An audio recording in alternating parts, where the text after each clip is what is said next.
आज हम बात करने वाले हैं कि जो ऑक्शन आ रहा है एचएसवीपी का, उसमें हम बिडिंग कैसे करेंगे और साथ ही साथ हमें किस प्रॉपर्टी के लिए बिडिंग करनी चाहिए और हमें क्या क्या ज़रूरी स्टेप्स लेने हैं, किन किन बातों का ध्यान रखना है।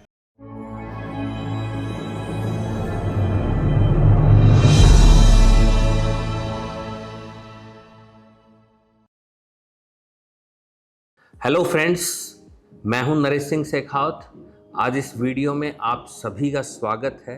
आज हम बात करने वाले हैं कि जो ऑक्शन आ रहा है एचएसवीपी का, उसमें हम बिडिंग कैसे करेंगे और साथ ही साथ हमें किस प्रॉपर्टी के लिए बिडिंग करनी चाहिए। बिडिंग से पहले के जो भी स्टेप्स थे उनके बारे में मैं आपको अलग अलग वीडियोस में बता चुका हूं। उन वीडियोस का लिंक और हमारी एचएससीपी ऑक्शन से रिलेटेड प्लेलिस्ट का लिंक भी मैं डिस्क्रिप्शन में डाल रहा हूं। आप वहां पर जाकर उनको चेक कर सकते हैं और इस चीज़ का खास करके ध्यान रखिएगा कि इस बार बिडिंग में पार्टिसिपेट करने से पहले एक बार हमारे सभी वीडियोज़ को गो थ्रू कर लें, एक बार कंप्लीट समझ लें कि ये जो बिडिंग का पूरा प्रोसेस है ये कैसे रहेगा और हमें क्या क्या ज़रूरी स्टेप्स लेने हैं, किन किन बातों का ध्यान रखना है। अब बात आ जाती है कि हम बिडिंग कैसे करेंगे, तो उसके लिए मैं आपको अपने लैपटॉप पर लेके चलता हूं। यहाँ पर सबसे पहले एचएससीपी के पोर्टल पर मैं अपने अकाउंट में लॉगिन करूंगा, तो ये मेरे अकाउंट का जो डैशबोर्ड है वो मेरे सामने खुल जाएगा। जितनी भी प्रॉपर्टीज़ लाइव हैं ऑक्शन के लिए वो सभी मैं यहाँ पर देख पा रहा हूँ। अब इसके बाद मुझे यहाँ पर अपनी प्रॉपर्टी आईडी डालनी है, जिसके लिए भी मैं ऑक्शन में बोली लगाने जा रहा हूँ।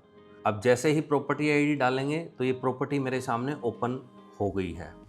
अब जो बिडिंग का प्रोसेस है वो मैं आपको यहाँ पर स्टेप बाय स्टेप बता देता हूँ। सबसे पहले मुझे जो पहला स्टेप यहाँ पर लेना है, एप्लीकेशन टाइप में जाना है। एप्लीकेशन टाइप में यहाँ पर मेरे को दो कैटेगरी मिलती हैं, एक इंडिविजुअल और दूसरा जॉइंट होल्डर।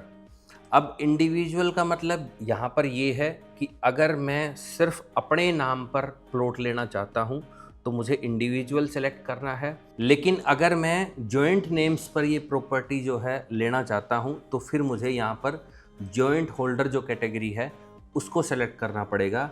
इसका मतलब ये है कि मैं अपने साथ 1, 2, 3 जितने भी लोगों का चाहूँ उतने लोगों का नाम ऐड कर सकता हूँ। ध्यान रहे ये कैटेगरी आपने बड़ा सोच समझ के डिसाइड करनी है, क्योंकि बाद में इसको हम जो है चेंज नहीं कर पाएंगे। जिस दिन हम बिडिंग में पार्टिसिपेट करेंगे उसके बाद अगर हमने इंडिविजुअल कैटेगरी सेलेक्ट की थी तो अकेले के नाम पर यहाँ पर प्लॉट अलोकेट होगा, और अगर मैंने जॉइंट होल्डर कैटेगरी सेलेक्ट की थी तो जो भी 2 या 3 लोगों का नाम मैंने यहाँ पर डाला है उन सबके नाम पर जो प्लॉट है वो एलोकेट होगा। जैसे ही मैं यहाँ पर एडिट एप्लीकेशन टाइप पर क्लिक करूँगा तो ये पॉपअप खुल जाता है मेरे सामने, और मैं जितने भी चाहूँ उतने जॉइंट होल्डर यहाँ पर ऐड कर सकता हूँ। ऐड न्यू जॉइंट होल्डर पे क्लिक करेंगे तो ये जो है मुझे जो भी बेसिक डिटेल्स यहाँ पर पूछी जा रही हैं वो सभी डालनी हैं। जैसे कि मैंने आपको पिछले वीडियोस में बताया था जब हम यहाँ पर अकाउंट रजिस्ट्रेशन का प्रोसेस कंप्लीट कर रहे थे, तो वही सेम प्रोसेस जो है ऐड जॉइंट होल्डर के लिए यहाँ पर रहेगा। अब मैं पीछे आ जाता हूँ। ये हमारा स्टेप 1 था कि हमें प्रॉपर एप्लीकेशन टाइप जो है वो सिलेक्ट करनी है। इसके बाद जो दूसरा स्टेप है वो है पेमेंट डैशबोर्ड। जैसे ही मैं पेमेंट डैशबोर्ड पर क्लिक करता हूं तो ये डैशबोर्ड मेरे सामने खुल जाता है। पिछले वीडियो में भी मैंने आपको इस बारे में बताया था। यहाँ पर आपको पेमेंट के लिए 2 मोड मिलते हैं। एक आप ऑनलाइन यहीं से पेमेंट कर सकते हैं, और दूसरा ये जो आप चालान के थ्रू बैंक में जाकर भी पेमेंट कर सकते हैं।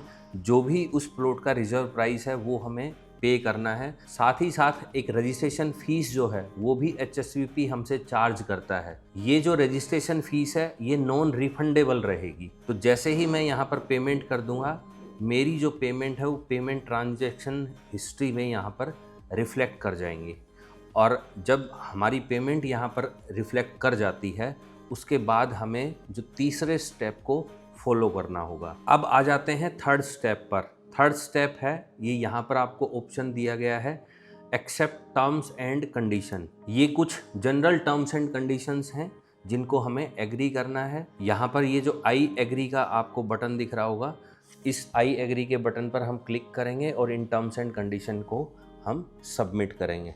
अब ये जो है हमारा बिडिंग के लिए जो भी स्टेप्स थे वो कंप्लीट हो गए हैं। इसके बाद जिस दिन बिडिंग डेट होगी उस दिन हम अपने अकाउंट में लॉगिन करेंगे और लॉगिन करके हम उस प्रॉपर्टी के लिए जो हमें विंडो मिलती है बोली स्टार्ट करने के लिए, वो है 10 से 10:30 बजे की, मतलब आधे घंटे का टाइम आपको मिलेगा। तो उस आधे घंटे के टाइम पीरियड में आपको अपनी बोली जो है वो इनिशिएट कर देनी है। उसके बाद आप उसमें 6 बजे तक बोली लगा पाएंगे। 6 बजे तक की जो विंडो है वो हमें वहाँ पर मिलेगी। अब हम वापस आ जाते हैं कि हमें बिडिंग में किस प्लॉट के लिए बोली लगानी है, तो उस बारे में थोड़ा सा डिस्कस कर लेते हैं।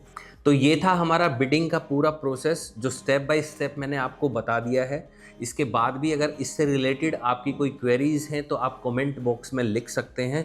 साथ ही साथ हम एक लाइव सेशन भी करेंगे जिसमें आप सब लोगों की तरफ से जो भी क्वेरीज या जो भी क्वेश्चंस हमें मिले हैं उन सभी को हम एड्रेस करेंगे। अब हमारे सामने सबसे बड़ा सवाल आ जाता है कि किस प्लॉट के लिए बिड करें। तो इसके लिए हमें 3 फैक्टर्स का ध्यान रखना है और वो 3 जरूरी फैक्टर्स या 3 जरूरी जो चीज़ें हैं वो हैं, सबसे पहला बजट, कि आपका बजट क्या है। अगर आपका बजट है 5 करोड़ रुपए तो आप उसी हिसाब से या उस बजट में जो प्रॉपर्टी आ सकती है उसी के लिए बिड कर पाएंगे। या अगर आपका बजट 10 करोड़ या 15 करोड़ है तो फिर उस बजट के अकॉर्डिंगली आप अपने लिए प्रॉपर्टी सेलेक्ट करें। यहाँ पर जब हम बात बजट की कर रहे हैं तो आपको एक चीज़ और ध्यान रखनी है कि अगर आपका बजट 5 करोड़ रुपए है फॉर एग्जाम्पल और किसी प्रॉपर्टी का रिजर्व प्राइस जो है वो 4.5 करोड़ रुपए है, तो मेरी ऐसी सलाह है और ये पर्सनल एडवाइस है, बाकी डिसीजन आपको लेना है कि आप उस प्रॉपर्टी को अवॉइड करें, क्योंकि जो रिजर्व प्राइस है उस प्राइस पर मुझे नहीं लगता कि आपको ऑक्शन में कोई प्रॉपर्टी मिलने वाली है। बोली जो है हर प्रॉपर्टी के लिए ऊपर जाएगी ही जाएगी। नंबर ऑफ बिडर्स जो है वो आपको वहां पर बहुत ज़्यादा देखने को मिलेंगे। तो यहाँ पर आपको इस चीज़ का खास करके ध्यान रखना है और जो लिस्ट मैंने आप सब लोगों के साथ शेयर की है ऑक्शन की, उस लिस्ट को प्रॉपरली आपने एनालाइज कर लेना है। और एनालाइज करते टाइम इस चीज़ का ध्यान रखना है कि जो आपका बजट है उसमें आपको कौन कौन सी साइज़ वहाँ पर मिल जाती हैं और किस किस लोकेशन पर मिल जाती हैं।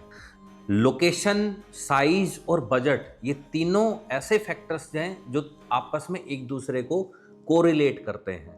जब आप लोकेशन को चूज कर रहे हैं, सपोज आपके बजट में 100 गज का साइज भी आ रहा है और 161 गज का साइज भी आ रहा है, तो अब आपको ये देखना है लिस्ट में कि किस किस सेक्टर में 100 और 161 गज के प्लॉट जो हैं अवेलेबल हैं।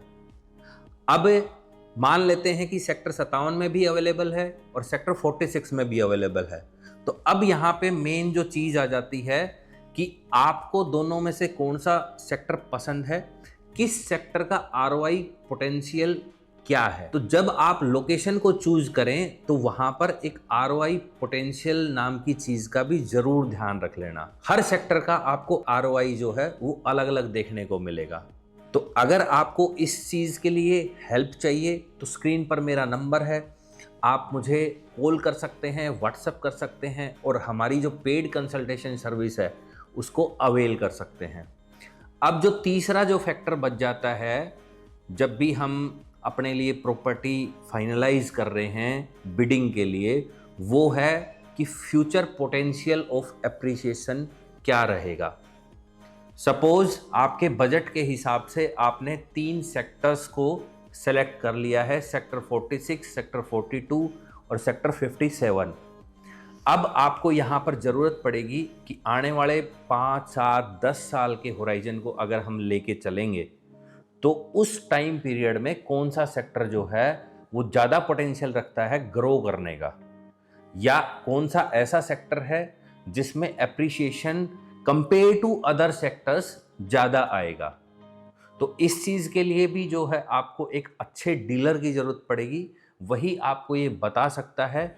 और आसपास की जो पूरी की पूरी माइक्रो मार्केट है, खास करके सेंट्रल गुड़गांव के जो भी हुड्डा सेक्टर्स हैं, उनको आपको डीपली एनालाइज करना पड़ेगा कि किस सेक्टर में क्या पोटेंशियल है, कौन सा सेक्टर ऐसा है जिसके आसपास आने वाले टाइम में जो हमारे लोकल बॉडीज़ हैं या जो स्टेट गवर्नमेंट है या जो यूनियन गवर्नमेंट है, उसके डेवलपमेंट प्लान्स जो हैं ज़्यादा आने वाले हैं। जैसे कि अगर मैं बात कर लूँ तो अभी आने वाले टाइम में आपको मेट्रो लाइन बनती हुई दिखाई देगी, तो जो मेट्रो लाइन के आसपास जो सेक्टर्स होंगे उनमें एप्रिसिएशन के ज़्यादा चांसेस होंगे। तो आपको बिडिंग में जाने से पहले इन सभी चीज़ों को प्रॉपरली चेक करना है, एनालाइज करना है, रिव्यू करना है और उसके बाद ही अपने लिए एक प्रॉपर्टी सेलेक्ट करनी है जिसके लिए आप बिड करेंगे।